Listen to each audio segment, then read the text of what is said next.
They say the years don't come alone, and they're right.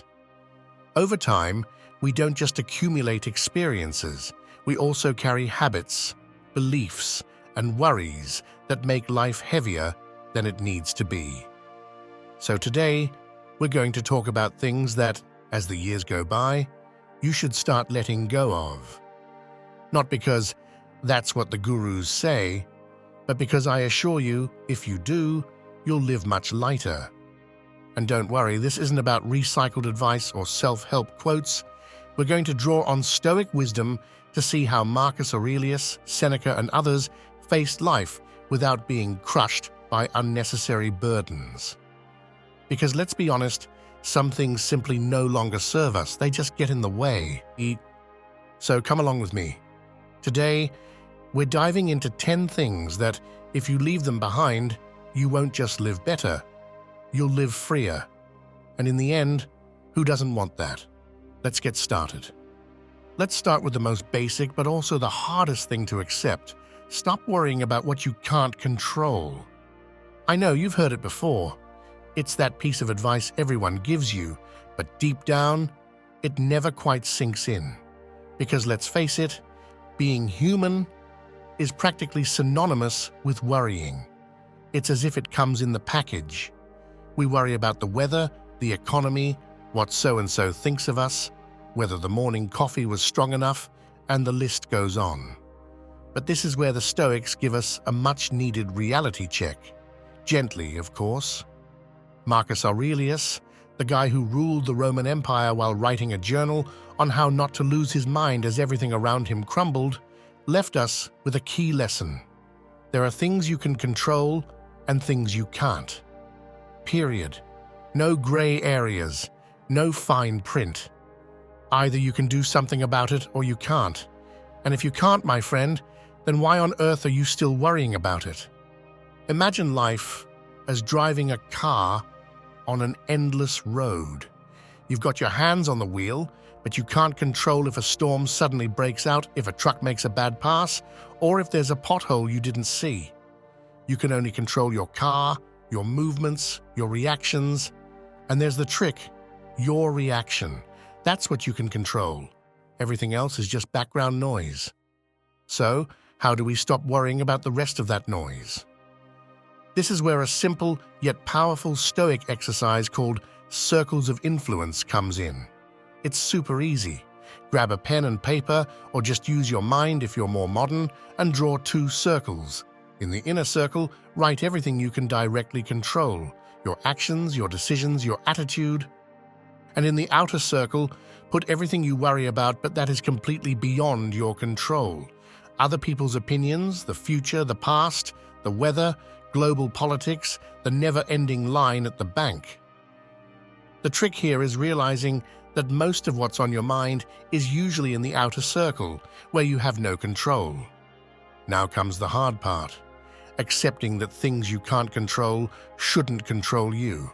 I know it's much easier said than done. But here's the magic of Stoicism. It's not about eliminating worries overnight. It's about gradually letting go, little by little. Like when you're trying to undo a stubborn knot. You pull a string here, loosen another there, and suddenly the knot starts to come undone. Marcus Aurelius had to deal with wars, plagues, betrayals, and all the terrible things that come with being emperor of Rome. And yet, this guy decided he would only worry about what was within his reach, making wise decisions, staying calm, being fair. Everything else, well, it would be what it would be. If he could keep a cool head amid the chaos of an empire, I'm pretty sure you can stop stressing about your coworker not answering emails on time. So next time you find yourself worrying about something entirely out of your control, ask yourself, can I do something about it? If the answer is no, take a deep breath and move on. If the answer is yes, then act. Don't get stuck in worry. It's like spinning in an office chair. You get dizzy, but you don't actually go anywhere. Remember, as we get older, time becomes a more precious resource. Don't waste it worrying about things you can't change. Marcus Aurelius would thank you for it. And so will you. Let's move on to number 2 on our list. And believe me, this is a big one. Letting go of unrealistic expectations of yourself. Now, before you think this is some kind of excuse to do less or stop pushing yourself, let me assure you it goes way beyond that. Look, having expectations is normal. We've been taught all our lives to set goals, to want to be better, to aspire to more, and that's great. I'm not saying you should give up on your dreams, not at all. The problem is when the expectations you set for yourself are so high that even Superman couldn't reach them. It's when you realize that no matter how hard you run, you never reach the level you've imposed on yourself. It's like setting the goal on Mars without a spaceship, knowing it's just not going to happen. Let's get practical. As we get older, we start to realize that life doesn't always follow the plan. And that's okay. Sometimes we don't get the perfect job, sometimes relationships aren't what we imagined, and sometimes our bodies don't respond the way they used to. Seneca was very clear on this. Life is uncertain. So why do we keep acting like we're supposed to be perfect all the time? The problem with having unrealistic expectations is that we set ourselves up for constant failure. We push ourselves to do more, to be more, without realizing that perfection is an illusion. And that is exhausting. I'll admit something. There's nothing more draining than trying to be perfect at everything. We were sold this idea that we always have to be the best at what we do, but no one ever stopped to explain that being the best doesn't always mean being happy. Here's a simple example. You sign up for a marathon, and of course, your expectation is to win. But if you've never even jogged around the block, all you're going to do is get frustrated in the first few miles and end up hating the experience. Wouldn't it be better to set a more realistic expectation? Maybe just finishing the race, enjoying the process, and improving little by little. So how do we do it? Here's where Seneca, one of our favorite Stoic sages, reminds us that true success is not about results, but about effort. And this is key.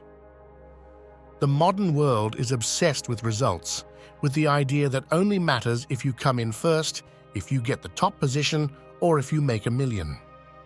But Seneca tells us that the important thing is to do things for the right reason, because they're aligned with your values, with what makes you feel good and grow. In other words, your success is measured by your virtue, by what you do with honesty and dedication, not by whether you reach some impossible ideal you've put in your own head. To help you ground this idea, here's a simple exercise. The next time you set a goal, ask yourself, is this realistic and achievable with the time and resources I have? And if the answer is no, adjust your expectations. Remember, it's not about lowering the bar out of laziness, but about setting goals that motivate you, not ones that crush you. I guarantee you'll save yourself a lot of frustration. Another practical tip, redefine what success means to you. For the Stoics, success wasn't about titles, money, or recognition. It was about virtue, about living a good life, about being consistent in what you think, say, and do. In other words, it's about being the best version of yourself, but on your own terms, not those imposed by a society that changes its standards like changing clothes. Look, in the second half of life, when we've accumulated a good amount of experience, we should be kinder to ourselves. Yes, it's good to want to improve, but if you keep setting unrealistic expectations, you're only preparing yourself for a lifetime of disappointment. I know it sounds harsh, but it's the truth. As Seneca once said, don't suffer before it's necessary. Or in other words, don't beat yourself up for not reaching standards that only exist in your head. So next time you feel like you're falling short, like you're not achieving everything you expected, ask yourself if maybe those expectations are, well, just a little unrealistic. Adjust your goals to what really matters, to what makes you feel fulfilled. And if along the way you realize you don't need to aim that high to feel good, congratulations, you've made real progress. Because at the end of the day, life isn't about accumulating impossible achievements. It's about living fully, in alignment with your values and without the unnecessary weight of perfection. Let's move on to the next point, one that affects us more than we like to admit: the need for external approval. And yes, we've all been there. That feeling that what others think of us carries almost as much weight as what we think of ourselves, as if our self-esteem were in the hands of those around us. But why is this so important to us? Epictetus, another wise Stoic, saw this clearly. He said that we can't control other people's opinions, so obsessing over them is a waste of time and energy. And yet, here we are, centuries later, still stuck in that cycle. Come on, be honest. How many times have you done something just to please someone else? Maybe you accepted a job you didn't want because it looked good from the outside, or you tried to be perfect at a social event just to fit in. And then you wonder, am I really living for myself? Or am I living to meet other people's expectations? Let's be real. Deep down, we all want to be liked, accepted, applauded. But is it worth constantly chasing validation from others? This is where the Stoics would tell you that you're making a fundamental mistake. People's opinions are as changeable as the weather. One day you can be the hero, and the next, the villain. If you base your happiness or self-worth on what others think of you, get ready for an emotional roller coaster that never ends. Imagine you're the main character in a play. Your role is to give your best in each scene, not to focus on whether the audience is clapping or not. Because let me tell you something, the audience always has an opinion, and most of the time that opinion has nothing to do with you. Maybe they're distracted, tired, or just focused on their own personal dramas. And here's the uncomfortable truth. People aren't thinking about you as much as you believe. And I don't say this to sound cold, but to free you from that pressure. At the end of the day, everyone is so wrapped up in their own lives that it's almost ridiculous to think that their opinion of you should dictate your life. So how do we let go of this need for approval? First, start by asking yourself how many of your recent decisions have been influenced by what others might think of you. Be honest. How many times have you kept quiet about something you wanted to say just to avoid negative opinions? How many times have you changed something about your life just to fit better into what others expected of you? The key lies in understanding that the only opinion that should truly matter is your own. Epictetus said that when you understand this, you become invulnerable to criticism. Not because criticism disappears, but because you no longer receive it as a blow. It's as if you're wearing an invisible armor that allows you to keep moving forward no matter what people say from the stands. Here's an exercise that might help. Every time you feel that need for approval, ask yourself, do I really need this person's validation to feel good about myself? If the answer is no, keep going. If the answer is yes, then ask yourself why you're giving so much power over your well-being to someone else.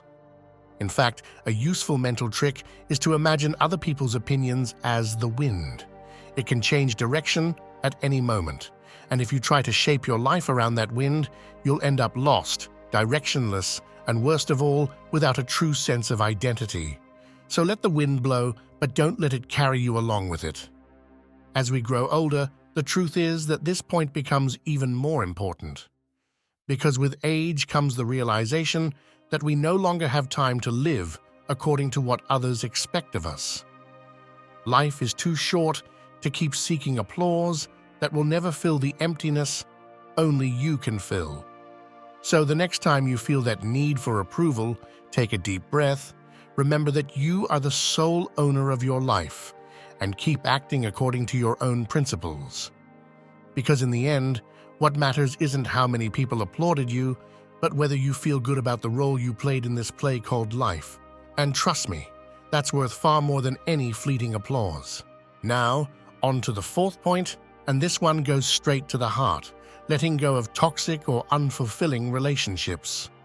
Yes, those relationships that, if we're honest, leave you feeling more drained than a spin class without water.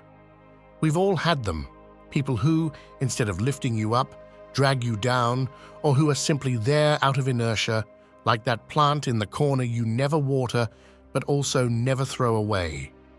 The Stoics, especially Seneca, were very clear about this. The good life requires good company, and good company doesn't mean quantity, it means quality. If there are people in your life who drain you, manipulate you, or just don't add anything positive, it's time to take an honest look.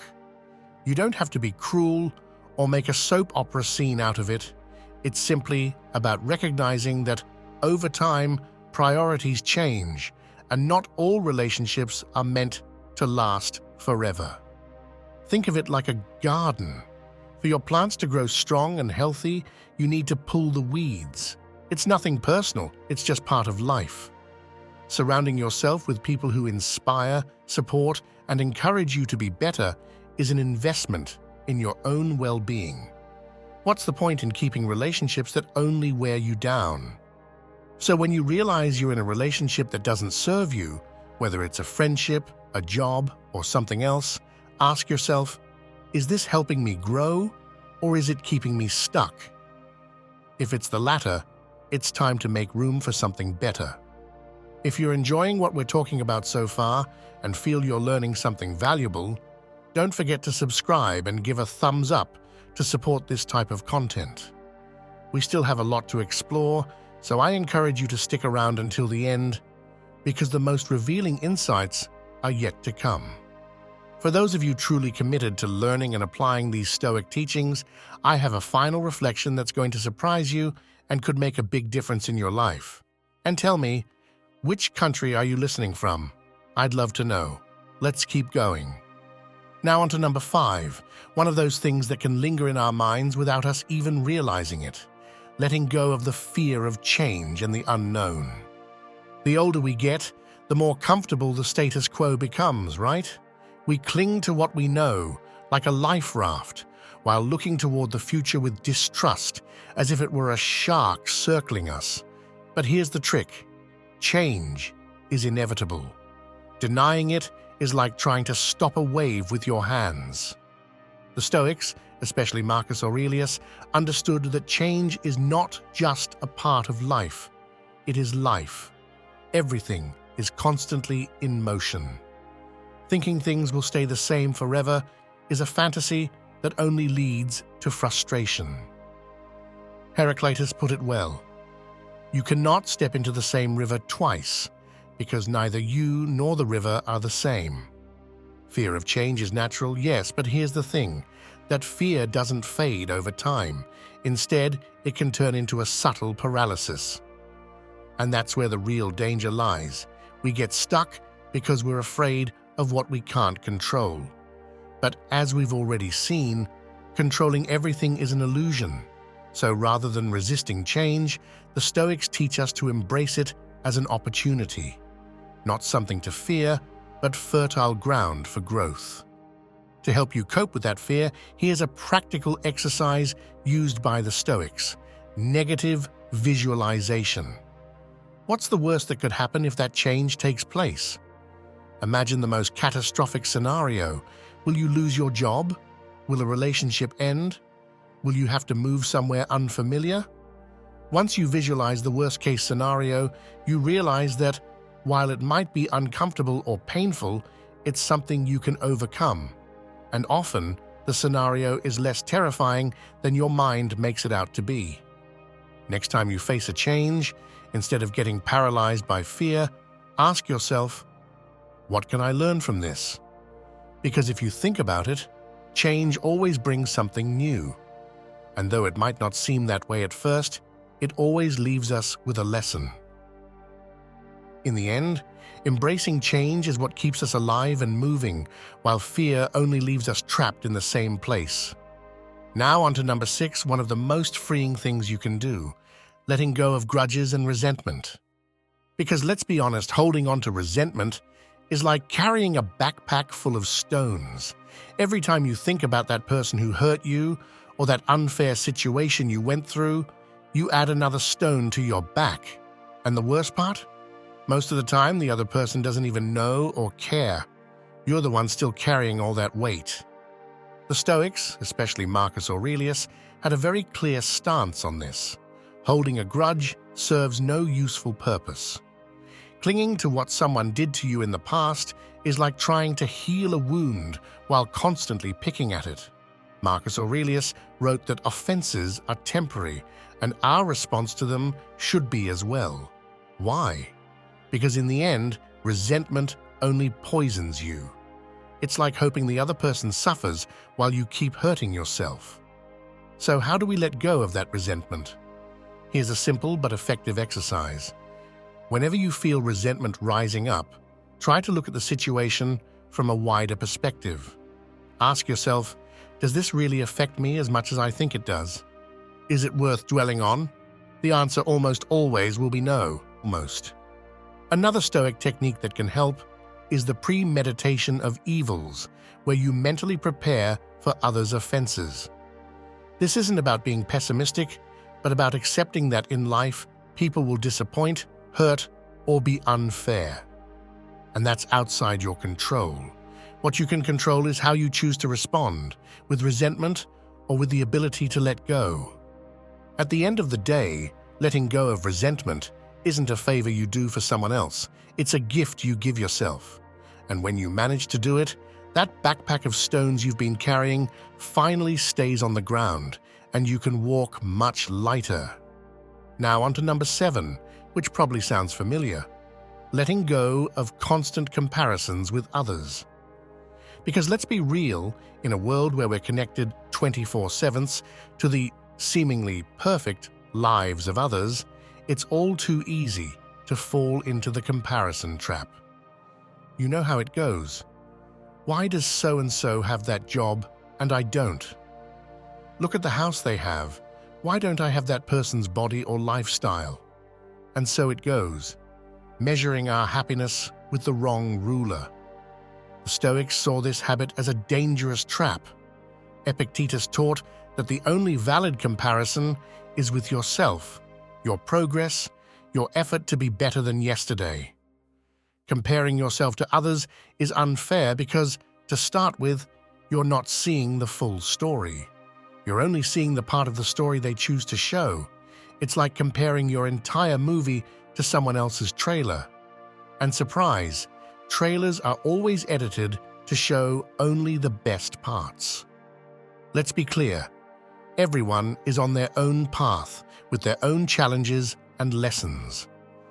If you spend your life watching what others have, you lose sight of what you've already achieved.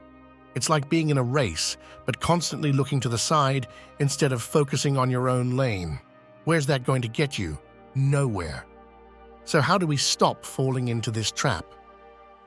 A good exercise is to practice gratitude. Yes, it sounds simple, but next time you feel that urge to compare, pause for a moment and think about everything you have, what you've achieved, and what you truly value. And also remember, every person has their own set of problems and challenges, even if you don't see them. In the end, letting go of constant comparison is not just a way to avoid frustration, it's a way to focus on what truly matters, your own growth. Because, at the end of the day, being better than yesterday is much more valuable than being better than someone else. Don't you think? Now on to number 8, and this one goes straight to our relationship with things. Letting go of materialism and the urge to accumulate. Because yes, at some point in life, we all fall into the trap of thinking that more is better. More money, more stuff, more visible success. But does everything you accumulate really make you happier? The Stoics were pretty radical on this subject. For them, material possessions were irrelevant to true happiness. Seneca, who lived surrounded by luxury, would often remind himself that true wealth lies not in what you own, but in how little you need. And it's a truth we sometimes don't see until we're surrounded by mountains of things that only take up space, but don't fulfill us. Imagine your life as a suitcase you have to carry everywhere. In the beginning, when you're young, it seems easy to pack more things and carry it without trouble. But as you age, that suitcase starts to feel heavier and heavier. And the worst part is that many of those things you're carrying you don't even use or need. They're just there because you once thought they'd make you feel better or because someone told you you needed them. The truth is, the more we load ourselves down with material things, the further we drift from what really matters: experiences, relationships, personal growth. So what can you do? A good place to start is practicing voluntary simplicity. You don't have to go live in a cave or sell all your belongings, but you can start asking yourself, do I really need this to be happy? And more importantly, does this thing own me more than I own it? In the end, when you let go of the need to accumulate, you find that life becomes a lot lighter, because true wealth is in freedom, not in the things you possess, but in the things you can do without. And when you reach that point, you realize that after all, the essentials are much less than you thought. Now let's move on to number 9, eliminating procrastination in the pursuit of your purpose. This is one of those habits that sneaks into our lives. As we get older, it's easy to fall into the trap of thinking there's still time for what truly matters to us. I'll get to it later, we tell ourselves, as if time were infinite. Here's the hard truth. It isn't. Seneca put it best in On the Shortness of Life. Life is long enough if you know how to use it, but if you spend it procrastinating, putting off the important things, you'll find that time has slipped through your fingers like sand. Suddenly, years have passed, and that project, dream, or passion you had in mind is still exactly where it was, on your to-do list. The problem is, we fool ourselves with distractions. We fill our days with 1,000 little tasks that seem important, but don't lead us anywhere. It's like we're always preparing for the trip, but never actually getting on the train. Has that ever happened to you? How many times have you set aside something you're truly passionate about because of lack of time, or because now isn't the right moment? For the Stoics, time is the most valuable resource we have, and wasting it is one of the worst ways we sabotage ourselves. The key is to stop thinking that your purpose will reveal itself on its own, or that someday it will just fall into your lap. No, you have to start seeking it out, moving toward it, even if only in small steps. Here's a practical exercise that might help. Every morning, ask yourself what specific action you can take today to move, even a little, toward that purpose you have in mind. It doesn't have to be a huge step, just something that breaks the inertia. And please stop waiting for the perfect moment, because it doesn't exist. Life doesn't pause to give you a chance to get everything in order. It's here and now that you need to start. So stop procrastinating on what really matters.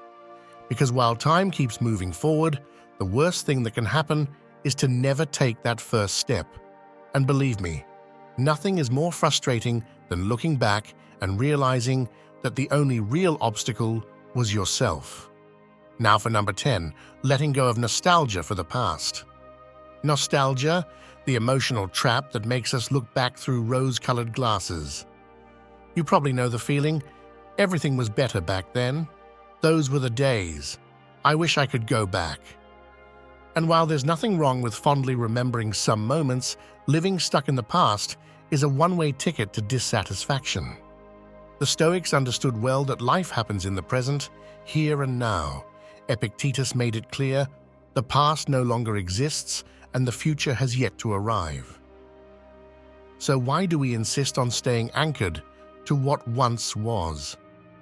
As we grow older, it's easy to fall into the habit of idealizing what's behind us, believing that the best of life has already passed. But that's a distortion. What you do in the present is what truly matters. If you're not careful, nostalgia can become a barrier to your growth. If you're always looking back, you'll miss what's right in front of you. It's like driving a car. While only looking in the rearview mirror, you're bound to crash. And the past, however much you idealize it, is never coming back. Accepting this is freeing. A good exercise to break out of this cycle is the practice of mindfulness or present awareness. It's simple. Focus on the now, on what you have, on what you can do today, on the opportunities within your reach. When you feel nostalgia pulling you in, ask yourself, what can I enjoy or learn from this moment? Because though it may sound cliché, the present is truly all you have.